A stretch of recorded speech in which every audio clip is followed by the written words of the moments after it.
Pokemon trainers, fans, and gym leaders from all around this beautiful nation. My name is Gearhead, and welcome to Gearhead Shop. On the very first episode of Gearhead Shop, we will be talking Pokemon conspiracy theories. So get your snacks, get your drinks, and let's go.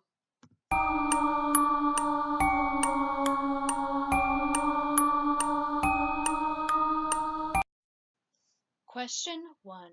Why does Ash never age? Conspiracy Theory 1. Ash is in a coma. The first theory is pretty dark. It states that Ash is in a coma after he was electrocuted or after his accident with the bike.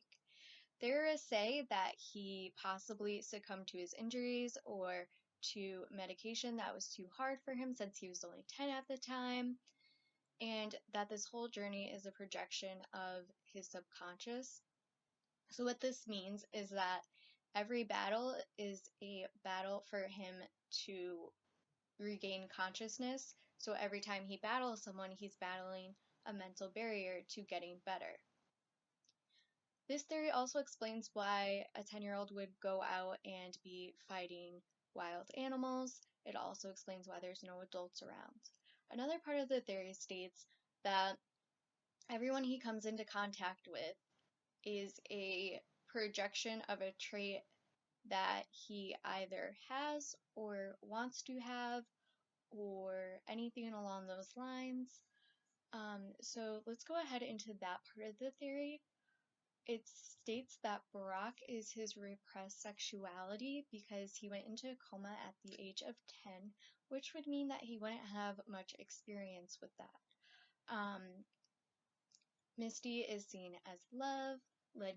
Legendary Pokemon are hope, courage, and strength because that's what he's going after, and he will keep going after those things until he catches them all.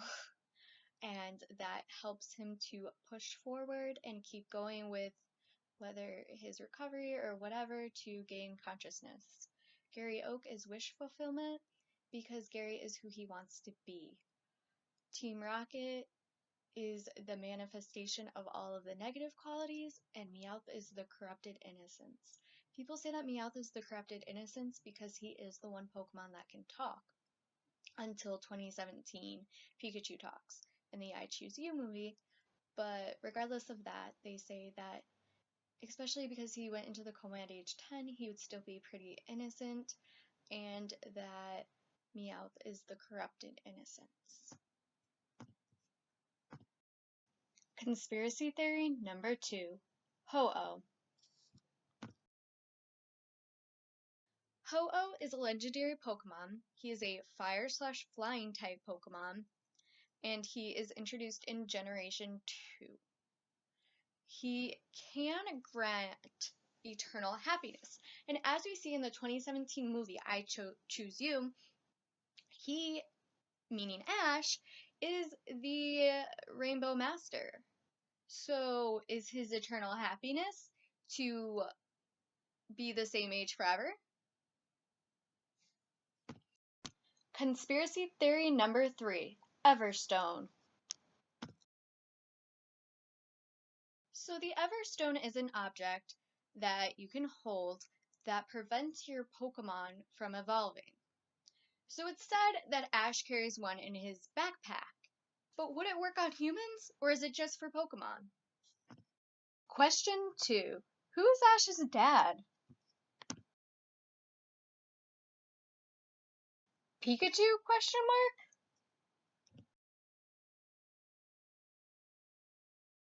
Okay, now before I get into this one, I know even the voice actor of Ash has no idea who Ash's father is. Remember, these are just conspiracy theories. So biology states that you need a mommy and a daddy to make a baby. So there has to be a father, unless it's Star Wars and you're Anakin, then it works differently. But this is not Star Wars, this is Pokemon, so let's figure out who the dad is. So no, I'm not saying that Pikachu is actually Ash's father. So what I am saying is that Pikachu may have Ash's father's soul in him. So this theory states that Ash's father was working with a risky Pikachu specimen or Pikachu in some sort of way, and in turn got entrapped in the Pikachu. They're always saying how special this Pikachu is and all of that, so that could be an indication that there is something more to this Pikachu. This also makes sense as to why Pikachu never wants to be in his ball, and how in the 2017 movie I Choose You, he said that he always wanted to be with him. Yes, that could just be the devotion of a Pokemon, or could it be a father's love? As messed up and as funny as this theory is, there could be some indication that it could be true. And the reason why I say that is because he could have some type of memory loss, or even if he doesn't have memory loss, wouldn't you be freaking scared if you were just entrapped in a Pokemon all of a sudden? And maybe that's why he has the attitude that he does and never wants to go in his Pokeball. Maybe he's just scared. Maybe the whole reason why he was acting so strange at first and so standoffish at first to Ash was because he was scared. What if he's a grown man in a Pokemon? Like, what? Life doesn't teach you how to deal with that. Also, he's always got that playful demeanor, super, super cute, super, like, making fun of Ash all the time. Again, could those be just best friend Pokemon? Or could it be a dad making fun of his son? Could Pikachu be so special because he has a human soul entrapped in him? Or could he be so special because he has the knowledge of a human in him? Maybe that's even why he was finally able to talk. Maybe he repressed that so long, and then he was able to talk when his son was dying in the movie I Choose You. He repressed it, then he could finally say what he needed to say. I'm kind of low-key starting to believe this one a little bit with all the research I've been doing. I know it's supposed to be a funny one, but there's kind of some proof to it. Thank you, Reddit, for now making me believe that Ash's father is entrapped in Pikachu. What a fucked up theory. Theory 5. Professor Oak.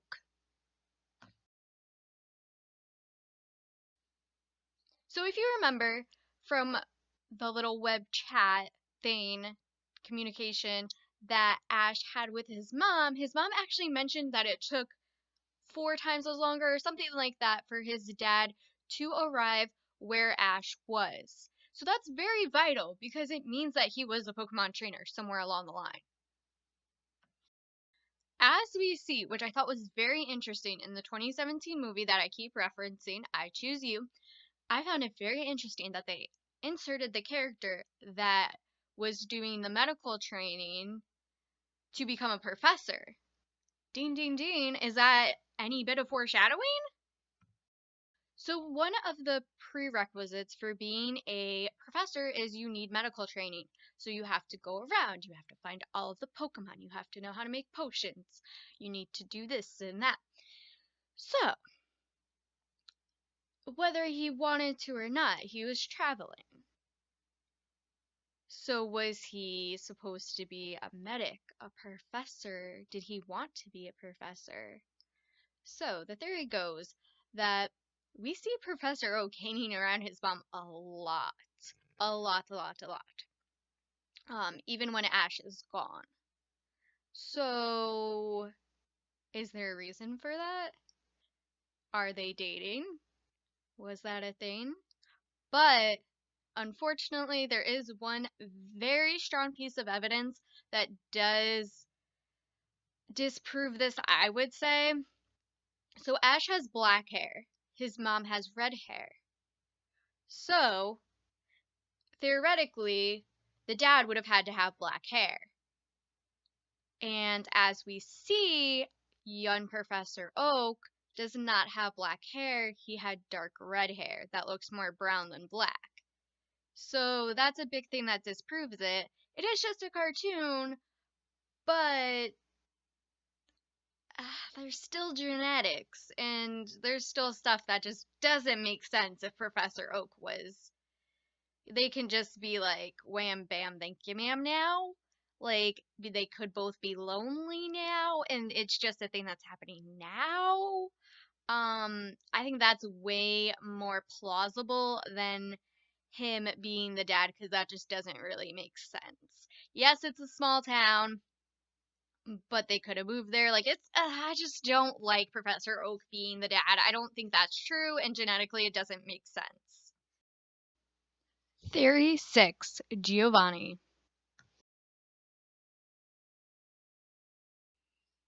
Okay, so as most of you know, Giovanni is the head of Team Rocket. Now, this theory goes that Giovanni and Delia, who's Ash's mom, dated, and perhaps he impregnated her.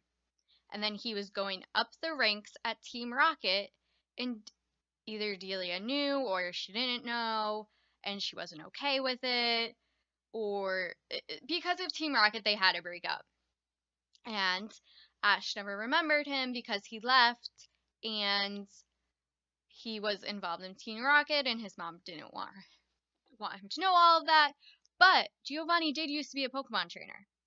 Plus, the other piece of evidence that we see is, what if Giovanni sent two of his worst grunts, Jesse and James, along with Meowth, to go and follow him to see how he's doing and to battle him to make sure that he is worthy and to make sure that he is keeping everything on par and that he is going to be the best trainer that he can be. Are they following him to go back and tell Giovanni what he's doing and how he's doing it and how he's progressing? Did Giovanni hire them so that he could see his son more? There's so many questions, but it kind of makes sense. But a young Giovanni also had the brownish hair. So that leads to more questions as to how Ash got his black hair. Theory 7, Silver. Look at all the similarities. They're like twins. Okay, so let's go over some of the similarities between Silver and Ash, because there are a few, especially looks-wise. They have the same nose, they have the same hair, the eyes obviously come from his mom, but the most damning piece of evidence is that Silver has a Chikorita on his shoulder, such as Ash has the Pikachu on his shoulder. Does this mean that they're trying to like repeat it or foreshadow it to kind of be like, hey, they're the two who have a Pokemon on their shoulder? They have to be related. Also, Silver's attitude is quite close to that of Ash's attitude because he's very. We see Ash always saying, I'm Ash Ketchum, blah, blah, blah, like, I'm Ash Ketchum, come at me, bro. And Silver seems to be the same way. He says in the episode where we are introduced to him that he does not have time for the Magikarp that are in front of him. And he says he will not battle the Moltoise, whatever it's called, because it's not up to par with what he thought it was gonna be, and that arrogance, I suppose, not in a bad way, just arrogance seems to be so similar, and it just seems like there's too many similarities to be like, oh no, they're not. Like, that is a big contender. That is a big contender. But I think I'm not sure about this, but I think when Silver was young, he still had the silver hair, thus why his name was Silver. But don't quote me on that, but I'm pretty sure. So I'm so curious, where did he get this black hair from, guys?